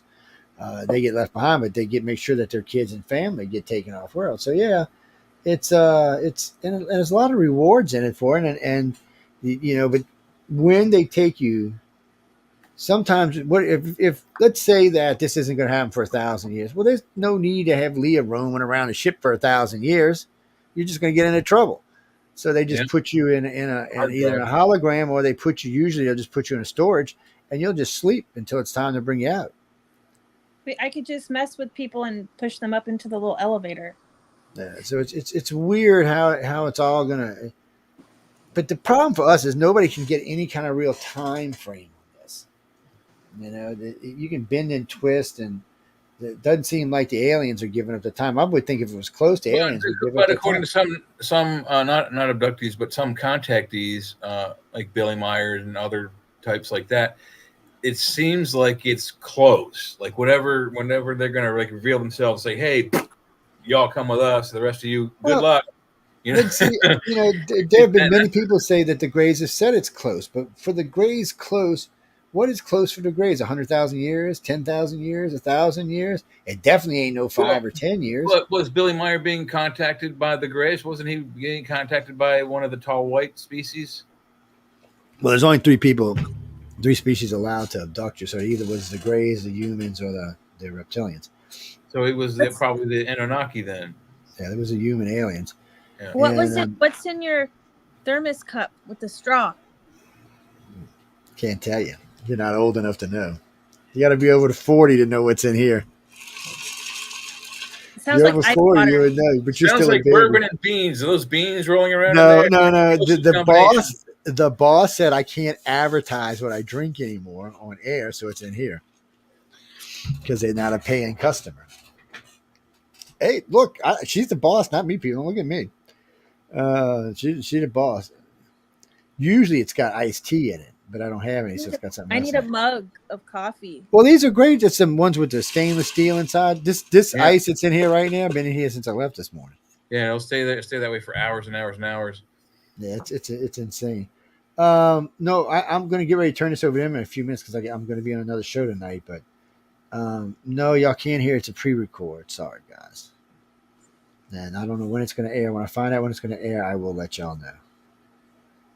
How the hell am I fucking supposed to know? It's not my show. Anyway. But if you're lucky enough to get on the cleanup crew, I mean, the abilities you're going to get are going to be just fabulous. I mean, the trees in your road, you just move it with your brain. Get out the damn way. So And what would be the if you benefit want, you could just take dirt and everything.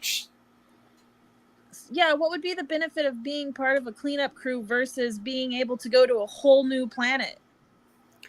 Well, if you wasn't a troublemaker, you could get to go to the new planet. So what you're saying is I wasn't good enough. No, it got nothing to do with that. No, I see, was bad. no. Well, that might be true, but still, the I was good a enough. bad seed. It's not even that. It's just for whatever reasons, and whether you were one of the Well, ones that's a that good made a deal, question. whether it was one of your reasons to get your kid off world or something like that, might be the reason that you chose to stay behind. Maybe you just were tempted by the abilities. Because when they're on board ship, they show them to you and what you'll be able to do with your new body, and it's astonishing. I mean, it's nothing. It's like watching the Marvel or DC or something. It's serious, and it's and it allows you to start a new colony here. Well, but the allusions to those kinds of superheroes started way back. I mean, the Greek mythologies. I mean, Hercules was part god and part human, but he was able to, with his club smash the Hydra's heads off until he was able to kill it and do all these, Herculean tasks. I mean, that's a superpower. Samson, same thing, super strength. And when they cut his hair, he lost his powers. That's his kryptonite was his hair being cut off. I think he was just a vain person. Could be. Possibly, but I mean, the stories are still there of these incredible things that these demi-humans, demigods could do way back. So this will be something, but you see, and people miss the point. It's the ones that, like I said, the ones of the cleanup crew that survive everything that's going to go down. They're going to be able to start their own colony. I mean, there'll be actually several colonies, at least 5 colonies on the planet, and they can either start their own or start a colony down in one of the cities. Well, that better start happening soon because I don't want to be like in my 80s. I don't want to be old. Oh my God, you'd be like, no, they don't do that. It wouldn't matter how old you are. So you could be 100 years old. When it's time for you to go into a new host body, you're going into the optimal body for you. Age, everything. Can it whatever be the optimal? like It won't be in your 20s. It'll probably be somewhere between, I would say, between 35 and 55 will probably be the age. At least that's what they'll do because of the hormones and stuff like that. Could it be like a little like animal like type body where you have like you look like a little miniature lizard but you have a puppy face? Oh my God! Well, I guess you could ask them. I guess you could ask. Well, there are stories of bizarre creatures like chimeras and unicorns and such. So yeah, I mean, why not? It seems like anything is possible. Say, Mr. Gray, I'd like to be, like your custom license plate. Can I just imagine my own little creature to become? Well, imagine if you could put it in your head. The Grays could probably do it. What's that, Frankie Bootsies? Wait, what? No, I'm getting ready to leave in a minute, or a couple minutes. What do you mean? No, that's their job is. So there may be government installations, special interest installations these cleanup groups will go in there, regardless how many people are there, and remove their contactees from there at whatever cost. At whatever cost. So the thing of it is killing somebody in the cleanup crew is not going to be an easy thing to do. More than likely, they will kill 50 or 100 of you before you even get close to killing one of them. Because we don't know what technology is going to be given to them. Nobody's gonna want to kill me. I'm too cute. Yeah. When you're out there looking at people and they're exploding and shit, they're going to be like, "Oh yeah, we're killing this bitch." They're going to be sweet or not, buddy. Where's the bazooka? Yeah, like the little girl on Firestarter, little Drew Barrymore. She could blow you up with a thought, just turn you on fire from inside out. Drew never had a prayer. They couldn't. I want the ability to look at somebody, and then when I say pew pew, and then they explode. Yeah, see, well, you'll be able to do that. You'll be like, if you have pyrokinesis, you could do that. You can start a fire inside their bone marrow. Well, I would imagine that the way the Greys use their psychic abilities is much different than ours. It may even be more of a all-in-one type deal for them. Instead of like us breaking them up, because we break ours up, but I don't think ours are broken up. I think ours are really all-in-one in ourselves. It's just learning how to use each one of them or bringing one of them out. The reason we don't have telekinesis, we get one, you know. Yeah. Well, the reason Earth doesn't have telekinesis yet is we're just not, as a species, we're just not ready for it. We're just not. I mean, we'd go around killing each other. You think we kill each other now? Just think if you get mad, you could think you're driving down the interstate, la la la la, you bleep bleep bleep, boom, you see the guy crash because you just wished him dead. You know, and his brain exploded. So no, we're just nowhere near ready for that yet. Besides that, you know, people tell me all the time, oh, everybody has the abilities. And when I was young, when I was, you know, a baby like Leah, I used to think that was true. I would say, you know, everybody does have psychic, and I even argue with people about it. But actually, I was in my late 20s, early 30s. So a friend of mine who was with iCar with us when we started it, and I was 38, I think, at the time. He said, "Well, look, Joe, there's got to be a way to prove this one way or the other." And I got to thinking. I said, "You know what?" I said, "I remember being at the mall yesterday, and they were at the door asking people different questions." I said, "I wonder if we could like give away like a coupon or something, like an icy coupon or something like that, ice cream coupon, and you come take a psychic test." Man, people loved it. They didn't give a shit we were giving anything away. They just wanted to get done. They would come sit down, and we were doing the basic card test, red, blue, yellow, green, you know, things like that. Easy stuff. Not even half the people got it right. Not really. Around 15 to 18% of the people who took it passed. And most of them, you could tell, were probably a contactee. So I really don't, I think, and we make it's mandatory for iCar. We don't even consider you an abductee or contactee if you're not empathic or telepathic or both.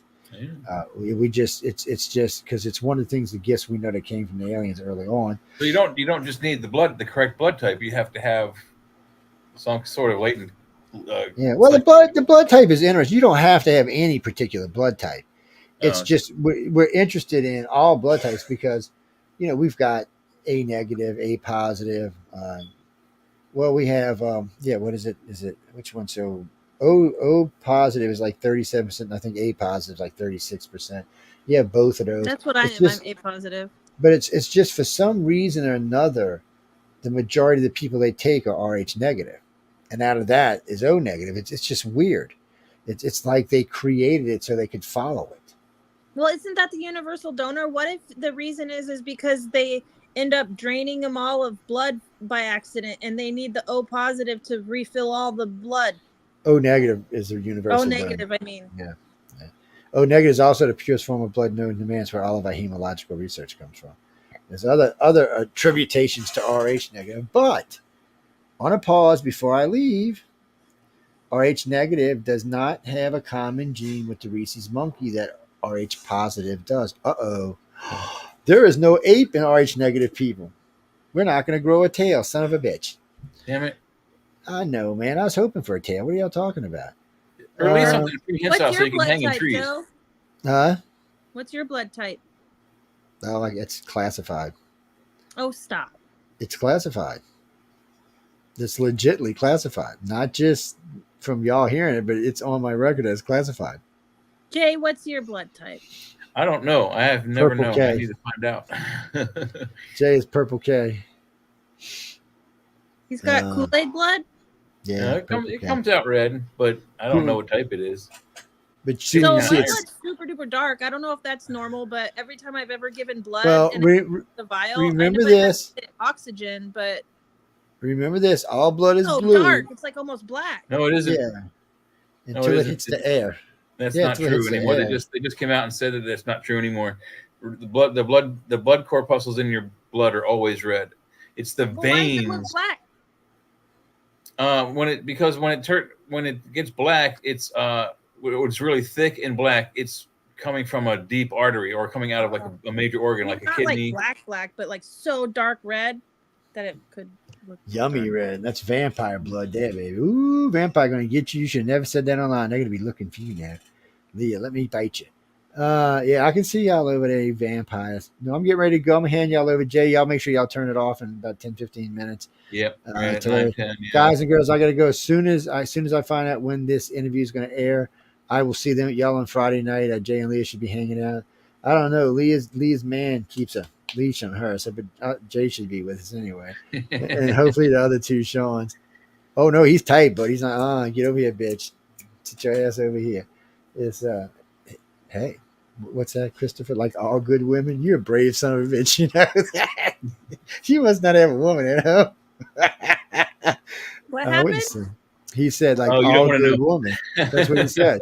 To the comment that was just made, he said like all good woman. No, dude, I'm not going there. You can forget it. Anyway, I'm getting out of here. If y'all need me, I'll still have my text on if anybody needs me for anything. If y'all want to get questions in, you're gonna have to come in the room like Rob did down here and Rahad did earlier. Y'all gotta come pop into the room and say hi. Don't be. Well, I'm not gonna say the word. Yeah, we're gonna go back to one of Rob's I don't questions. want to embarrass Leah, but I don't want to say the word. Y'all get in whatever you want. It's y'all's floor. I'm gonna get out of here. If you need me, like I said, hit me up. I'll still be sitting right here where I'm at. Actually, I'll just be switching over to a different format. Studio. A different studio. If Who for are some you gonna reason be talking to?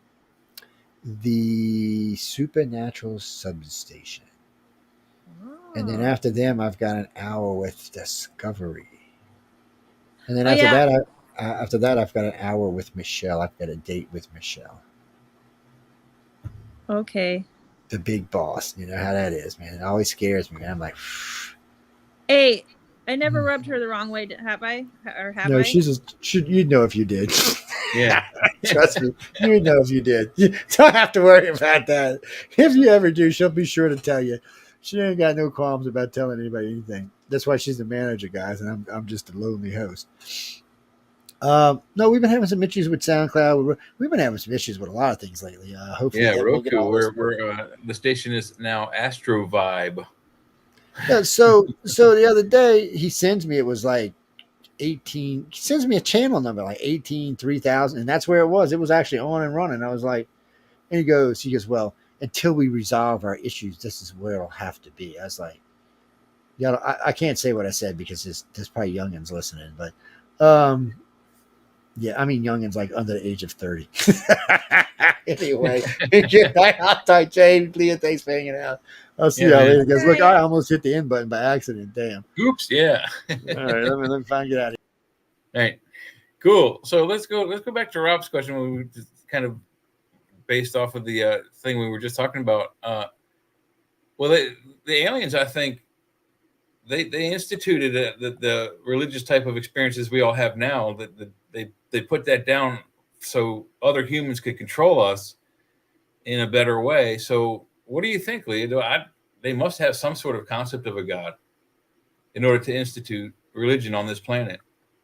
Well, do you think that's where like demonic possession comes in, the ability to control people? Well, I think that's part of it, but no, I think that the question is, do the aliens themselves worship a god? Oh, and I don't. They've probably evolved beyond that, but they're probably definitely aware of the concept. They probably had to have gone through a parallel evolution like us, and at some point believed in some sort of invisible being that did everything for them, and yada yada. So part of me has wondered often if maybe they're out there looking for God the same way many of us are. We're trying to figure out what's the truth. Where'd we Yeah. come from? Who created us? And they might just be a little bit closer to answering that question than we are, but maybe they're just still as curious about it. Yeah. Or maybe they work for the dude. Who knows? Yeah. Well, I mean, that's, we've talked about the light beings being kind of in control of the gray alien species. So maybe that's their god. What if the light being came down and changed us and made us like into whatever favorite superhero you wanted to be?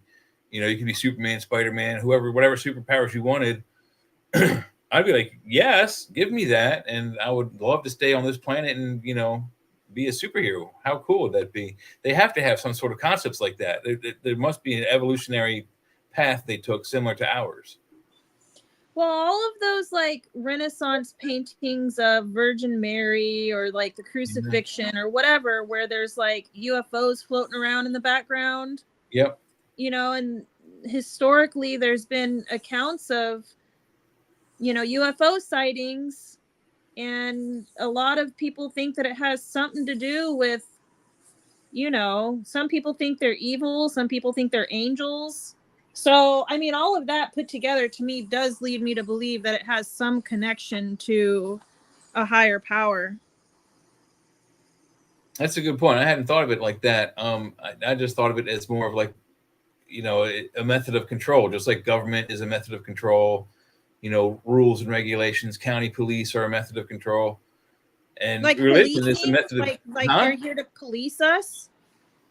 Yeah, absolutely. To keep us reined in so we don't, get too far into the galaxy and start wreaking havoc everywhere. Maybe. Look, we've got two countries fighting over a piece planet of sand. What to think about how violent we'll be on another planet, possibly. So they're just out there assessing us and deciding who gets to go where. Yeah, I would say that's definitely part of their plan. They're trying to figure out something with our DNA and their DNA. God knows what it is. So there is an ulterior motive on their part. Do we have one? I mean, I'm sure most of the governments have an ulterior motive to get their hands on whatever technologies and weapons they can get their little greedy mitts upon. I mean, there's a great movie called Real Men with John Ritter and not John Belushi, but his brother Jim Belushi and John Ritter. And the premise of the movie is they're to go after meet these aliens somewhere in Washington, D.C., and they either are going to take as a gift from these aliens a giant honking space gun that can kill the planet with one shot, or they're going to take a cure that they can pour in the water, and it will change the whole planet and reverse all the horrible things we've done to it, reverse pollution and all that kind of overpopulation. It'll fix the planet. So it's a good concept. So what is their ulterior motive, and do we have one? I think there's a lot of people on an individual level that would want to go back and redo things. Like if they had the ability to go back, they would do things differently, or like, try and change the course of their life if they had the ability to. So certainly.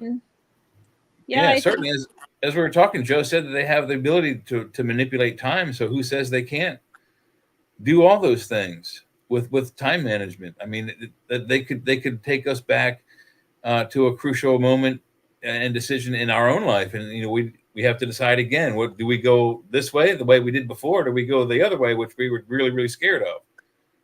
I don't know. It seems like there's probably I don't know, that I keep thinking about mini mansions, if that's has something to do with it. Being able to pick up people and take them to different planets, to me sounds like the different places people could go based on merit, if that makes sense. Well, yeah, I mean, if you don't have a monetary based society, how do you decide who goes somewhere special? Well, So merit sounds like a type of, if you don't have currency, merit is the currency. If you have strong merit with the government, they might go, hey, you got a lot of good merit. Why don't you go check out this planet we just found? Well, staying back here after, most of the country's been taken away, not the country, the world, or dead. I don't know. Is that a good thing or a bad thing?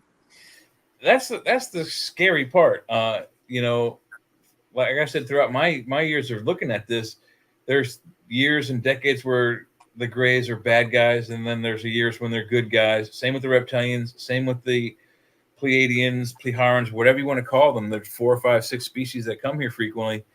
So that's the big question. What is their overall goal? Is it good for us?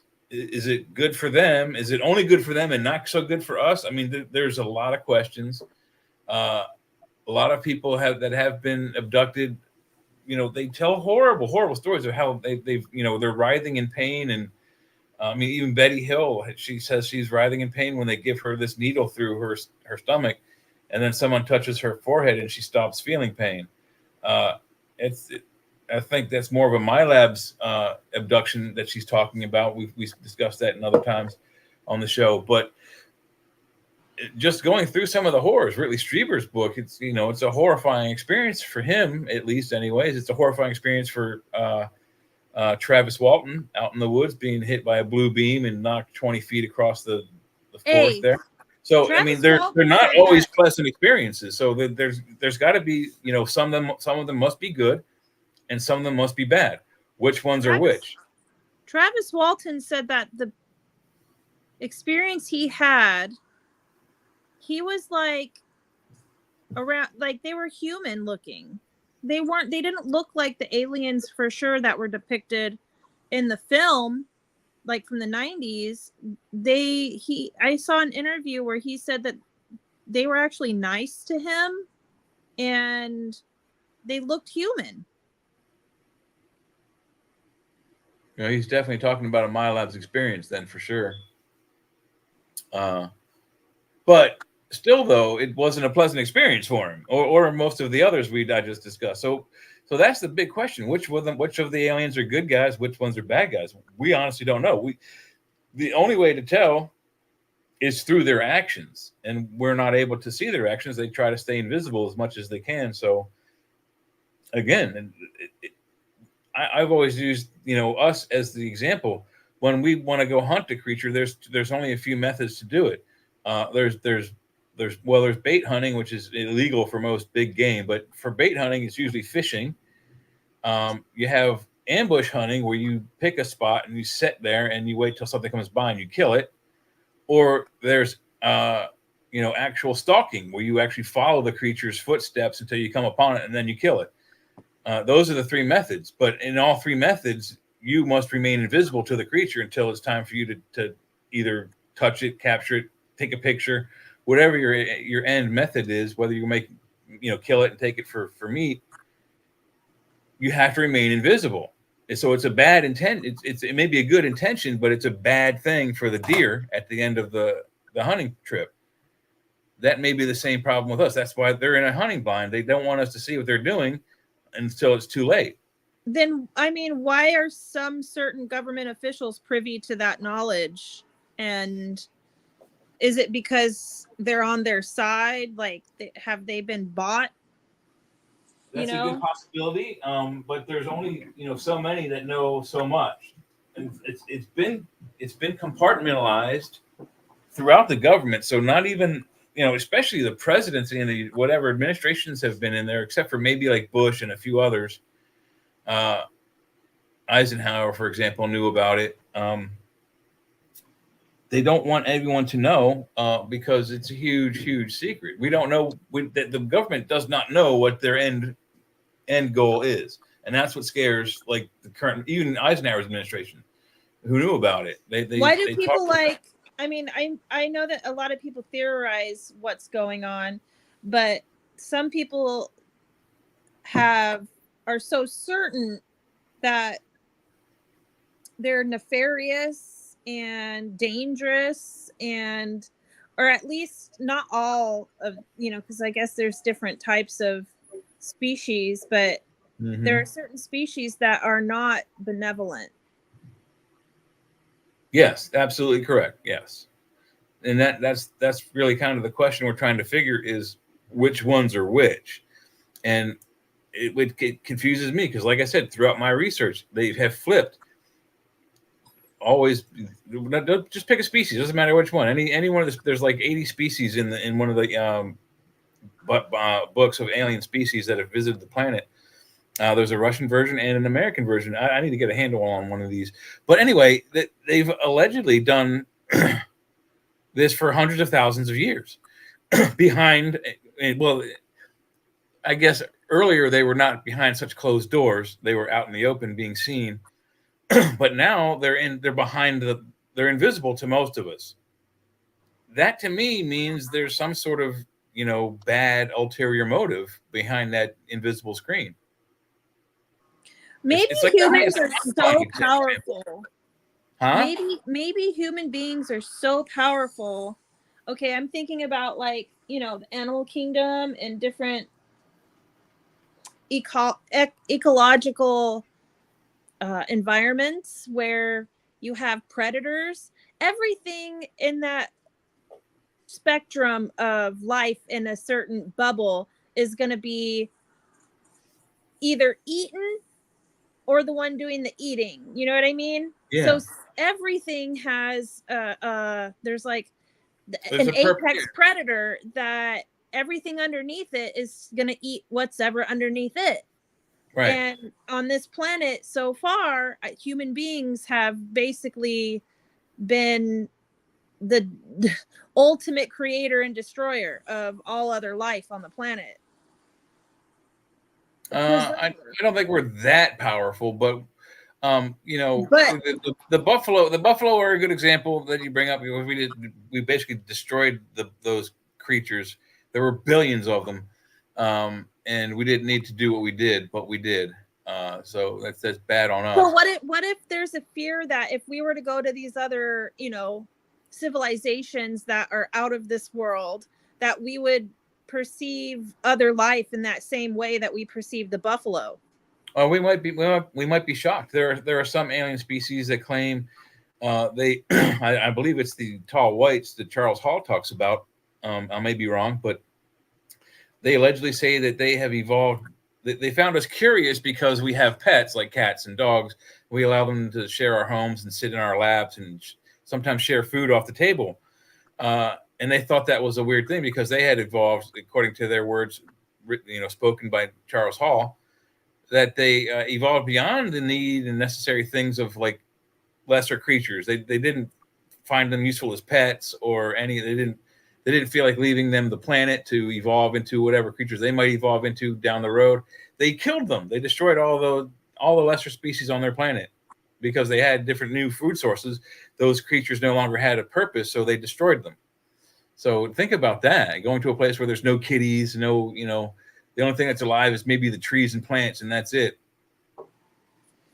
Well, be kind of boring, It makes me wonder, what out there would eat us? You know what I mean? If we eat everything on this planet, what would we be the food for? If you take our technology away, even our clothes, and you set us out bare in the wilderness, we wouldn't last a week. Most human beings would die immediately unless you were trained special forces. Most people would be dead in 3 to 4 days. Well, unless they found a pure water source, most humans would be dead in 3 to 4 days. This isn't our natural environment, or else we'd be able to survive it. Well, even so, our bodies still need water. Even if we were on our natural planet, we would still require water. If you don't have water within 3 to 4 days, you die. It's just a basic fact of our species, of our bodies. That would be a painful death. Huh? That would be a painful way to go. It would suck. Yeah, your organs would shut down one at a time. It would not be a pleasant experience at all. That would suck. Yes, it would. But with that, we are at the end of the show, so we do need to close it out. We do appreciate everybody coming in. Robbo, thanks for your questions. Leah, thank you. We thank Joe. Joe's doing another interview, and we will be back, Leah and I, Friday. I'll be on both Church of Mavis at 8, 7 Central, and then from News on the Flip Side from 10, 9 Central till 1 or 12 Central. Tell me, what is the premise of Church of Mavis, and what does Mavis mean? Mavis is Jeffrey Pritchett's show, and he's one of the 3 antichrists written about by Nostradamus. He's actually the 3rd antichrist, the one that comes out and like destroys the world. So everyone who doesn't know thinks that it's something to do with the devil. It's not. It's just it's a prediction of a guy who comes and decimates the planet, and he thinks it's Trump. Jeffrey does, but anyway, Church of Mavis, we do UFOs. We talk about aliens. We talk about Bigfoot, cryptos, ghosts, goblins, scary places, all that kind of stuff. And then sometimes we do movies and TV shows, or we don't have a guest. We'll just go off the hilt. You know, it's a good show. You should check it out. I met somebody who said that when they were a kid, they used to see what they described as a hag that would like haunt them at night. I've seen a hag.